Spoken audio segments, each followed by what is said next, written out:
Ahora, entrando ya en materia,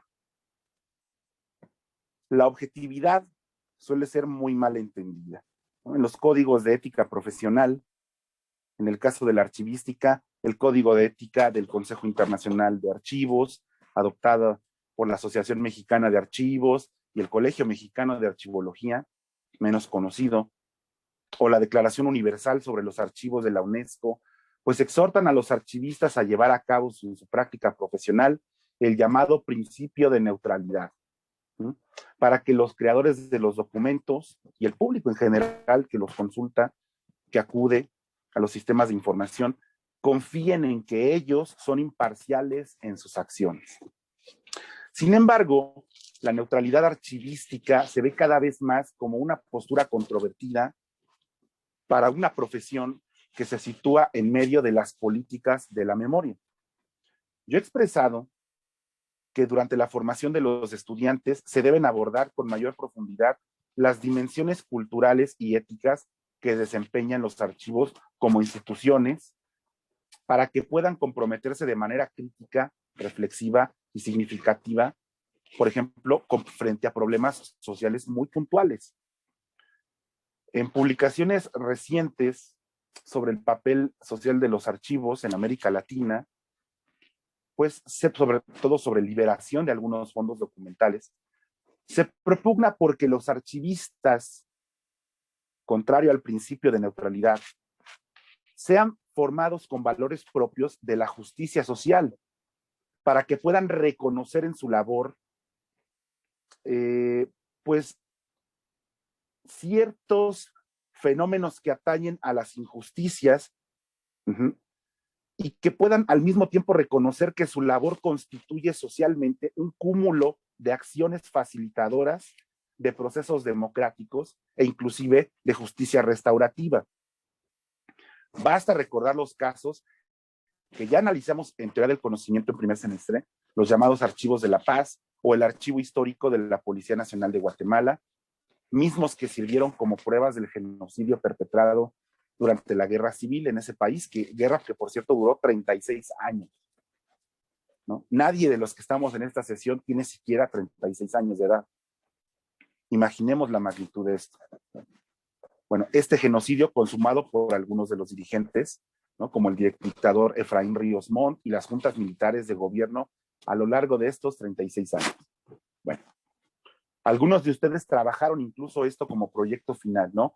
Y en el marco de la reconstrucción de este suceso, el trabajo de los archivistas fue digno de reconocimiento, ya que su labor coadyuvó en el proceso de justicia transicional, que es aquella etapa de cambio sociopolítico en el cual un país puede superar un periodo de conflicto, perdonar y reconstruir su sistema de justicia sobre los hechos del pasado. La labor de los archivistas consistió en rescatar y hacer accesibles acervos documentales tan trascendentales para reconstruir algunos episodios de la vida de este país. El primer paso para su debida organización pues consistió en un largo proceso de inspección y consignación, realizado por un grupo que encabezó Kate Doyle, analista del Archivo de Seguridad Nacional de los Estados Unidos, y posteriormente, al concluir los procedimientos de limpieza, pues fueron clasificados y digitalizados por expertos de diversos países, dirigidos por Trudy Peterson, ¿no? Según los parámetros que establece la norma internacional general de descripción archivística. ¿No? Ahora, la relación entre los archivos y los derechos humanos es un tema dominante en la literatura archivológica y en el discurso profesional en general, lo que es sin duda, creo yo, un avance positivo para que los archivistas recuperen su papel social significativo. Por eso yo soy muy crítico del llamado principio de neutralidad en la archivística y principalmente en esta profesión. Pero en casi todas las profesiones se habla de objetividad como una forma de aislarnos de los fenómenos que estudiamos, que en realidad este es un principio, este es un ejercicio meramente académico, meramente universitario. Lo hacemos para analizar y desentrañar y deconstruir algunos fenómenos en el aula, apartarnos un poco. Pero esto no implica adormecer el compromiso social que cada uno de ustedes como profesional debe poseer y debe ir desarrollando. A ver, Podemos hablar de 3 tipos de neutralidad, para empezar por la parte conceptual. Una neutralidad de oportunidad. Esto implica que una acción es neutral si es lo suficientemente amplia como para permitir que no se afecte a otra persona o a otro tipo de vida. Una neutralidad de resultado, que es una acción que podemos catalogarla como neutral solo si el ejercicio de sus características principales no tiene una tendencia a favorecer ciertos tipos de vida o a obstaculizar otros. La neutralidad de propósitos, en el que las decisiones no deben esforzarse en promover algo por sobre otra cosa. Y la neutralidad de procedimiento, las políticas o decisiones deben justificarse. La primera variante presenta un problema obvio, y es que, de hecho, ninguna acción podría ser considerada neutral bajo esta acepción. Cualquier decisión que tomemos implicará excluir. Siempre que elegimos algo, esto conlleva poner de lado otra cosa. La segunda variante también resulta problemática, puesto que es imposible que una acción, al propiciar algo, no obstaculice otra cosa. La tercera tipo de neutralidad, la neutralidad de propósitos, sería el caso ideal, que nuestras decisiones no promuevan algo por sobre otra cosa, pero esto también es muy idealista. Tiene ese problema. Y yo creo que el principio de neutralidad que quizás sería más factible sería la cuarta modalidad de este concepto, la neutralidad de procedimientos, justificar caso por caso, que es lo que hacemos en esta clase. Ahora, ¿de dónde proviene esta idea de neutralidad como no intervenir en ciertos procesos sociales, pese a que nosotros somos agentes que actúan y que viven y que se han desarrollado en ese medio social? Ese concepto de neutralidad proviene precisamente del liberalismo, es la neutralidad liberal, ¿no? Un concepto que aparece frecuentemente en el vocabulario político, vocabulario jurídico, y que se ha adoptado para la ética profesional a fin de subrayar la no intervención de las instituciones y por ende de los profesionales que trabajan en las instituciones, pues en la deliberación y decisiones de cada individuo, ¿no? Pero en los últimos años este concepto y el modelo liberal en su conjunto, pues han sido objeto de críticas, argumentando la escasa neutralidad de las instituciones, es decir, no se supone que no deberían intervenir, pero intervienen. Pero más allá de esto, esto ha llevado a que el profesional comience a verse como un engranaje dentro de un gran aparato, que sí lo es, que es el aparato estatal, y que esto no le permite intervenir y exime su responsabilidad de intervención. Y aquí ya estamos hablando de responsabilidad social. Ahora, ¿es correcto hablar de neutralidad cuando estamos hablando de ética profesional? Lo planteo de otra forma. ¿Es correcto hablar de neutralidad cuando se trata de valores?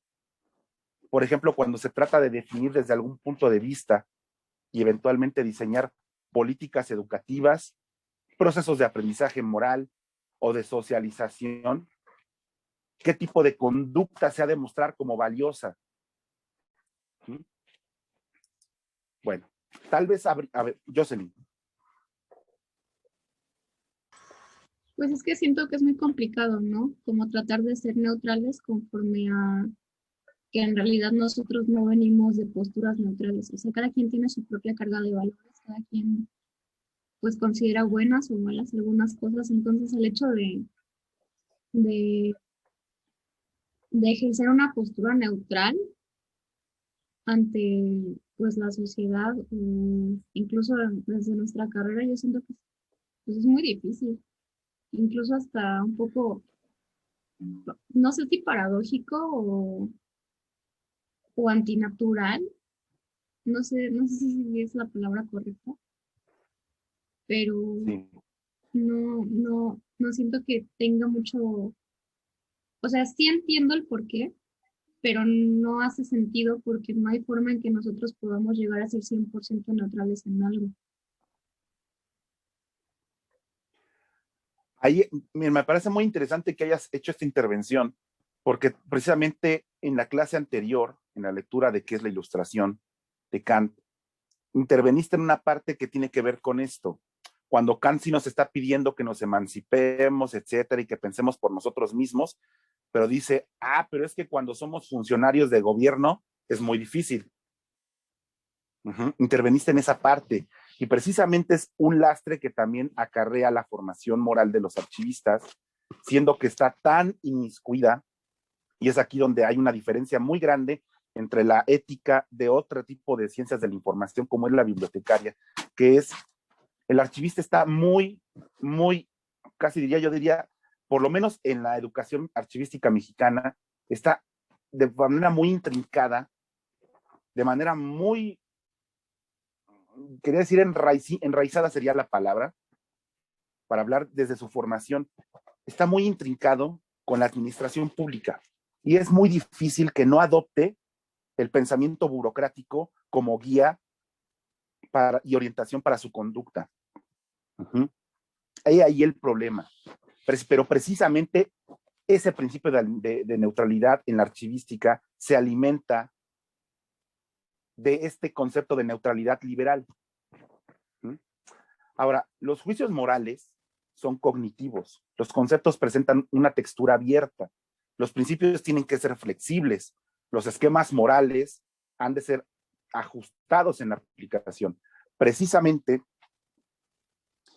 creo que esto implica, para hablar del accionar del archivista, hablando de alguien que está plenamente insertado en la administración pública, que ya está trabajando, tendría que evaluar caso por caso, pero esto no implica ya de facto dejar de lado o adoptar el principio de neutralidad como una forma de eximir o de moldear en una forma acomodaticia su compromiso social.